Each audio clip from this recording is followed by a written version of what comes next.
What's the pettiest reason you won't date someone?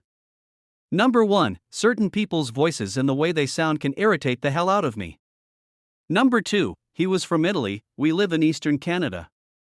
Completed the last 4-ish years of school together.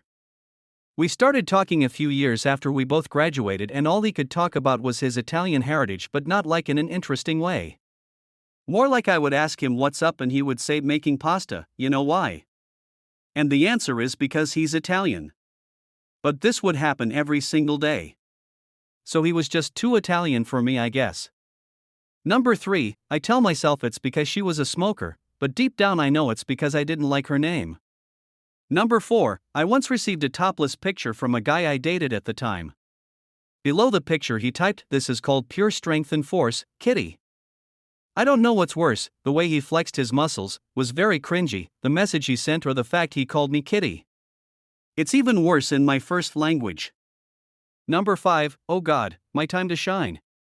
Sparkles, I was dating this sweet boy, and he was like, I do an amazing Beavis impression, from Beavis and Butthead, and he was right, he did.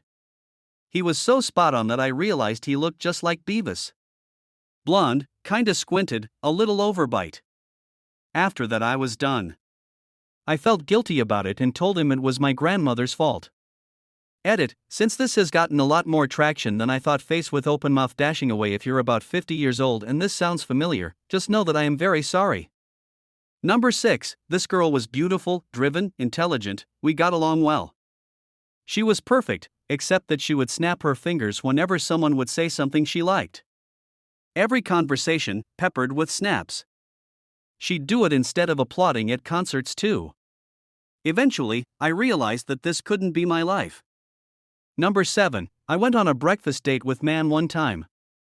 He spread ketchup across his entire plate and then chopped all the food into one big pile. Pancakes were involved. In that moment, I knew I could never see him again.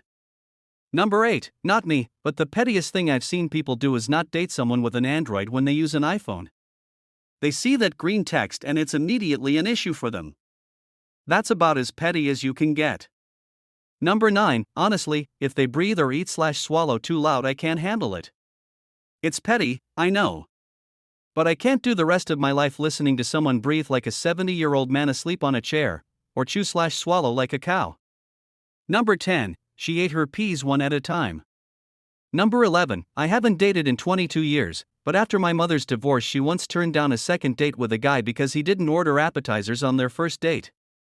Update, I feel a little guilty now, like I threw my mom under the bus. I don't think it had anything to do with money.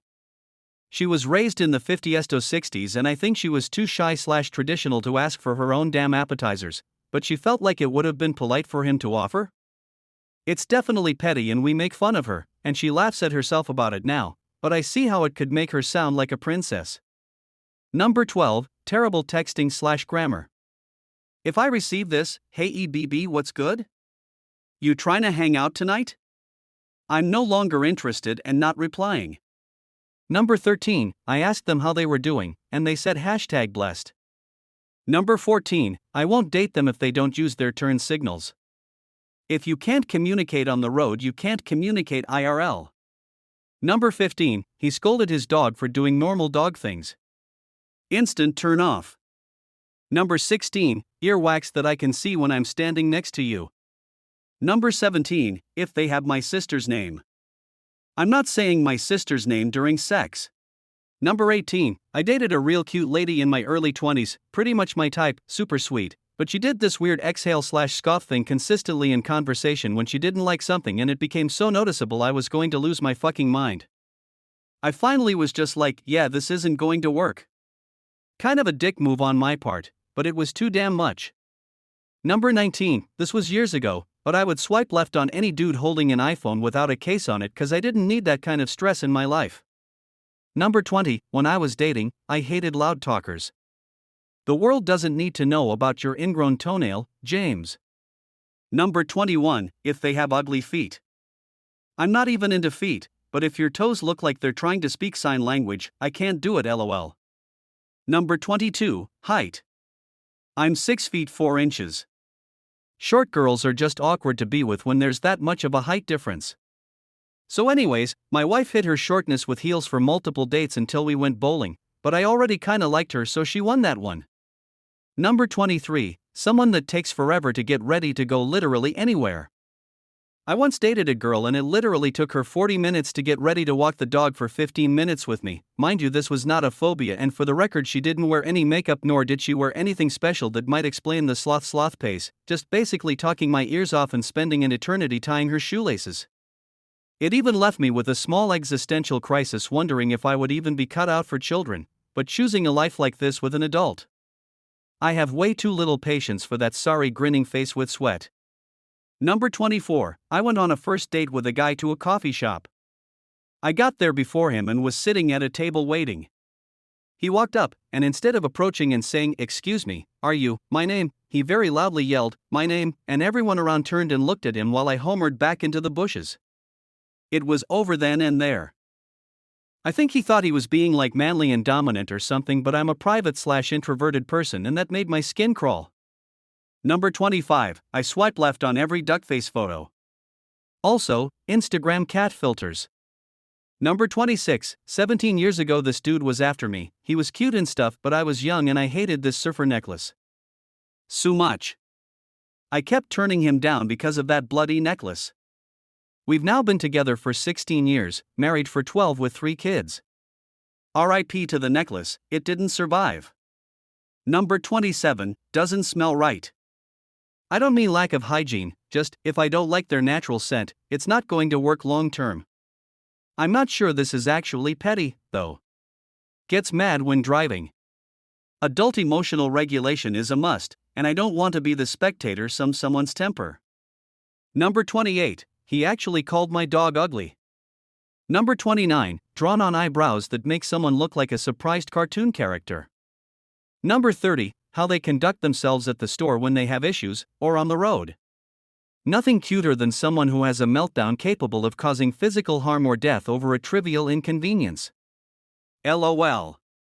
Number 31, sports people.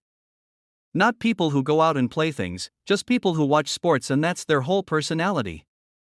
Same with the gym bros. Number 32, if they type could've instead of could have. Number 33, bad drivers. Crawling in the passing lane, oblivious to everyone passing on the right and the dirty looks. Dude couldn't take his eyes off the road for a second without drifting into another lane. Sober. No second date. I don't think this qualifies as petty reasons though. Number 34, if he has a weak chin. I just can't do it. It's about as petty as it gets. Number 35, if they always put sugar on top of certain fruits. Bro, it's nature's candy, just eat it. Number 36, doesn't say please or thank you to servers or anyone in a customer service role. I feel the need to say please and thanks on their behalf, and that's a job I just can't take on for life, laughing face. Number 37, allergies. I love animals and am not going to date a man who might die if God forbid I kiss him after eating a peanut or shrimp. Number 38, I went on a first date with a girl. She was very attractive, funny, and we had a lot of laughs and great conversation over dinner. I was driving her back to her place and she started singing along with the radio. She was so tone deaf that it was like listening to fingernails on a chalkboard. I never asked for a second date. Number 39, still not over this, absolutely love this girl, with the same name as my mom. I just don't think I can do it. Number 40, if someone hunts for sport. Especially if they have a photo of them holding up a dead deer. Fucking EW. Number 41, I'm not sure if it's petty, but she slept with a dude at my work when he first got there. The man was slightly above a caveman intelligence and couldn't finish a sentence without the word bitch or fuck. She was constantly asking me to hang out, get to know each other, etc. By the end of it all, she just started asking if we could just fuck. I just couldn't, and I was honest about that too. I didn't want to go where the caveman was. Number 42, for a bunch of years when younger I totally refused to date any guy divorced or didn't have a car. A few years later I not only dated a guy with no car but was divorced, then married him for almost 40 years.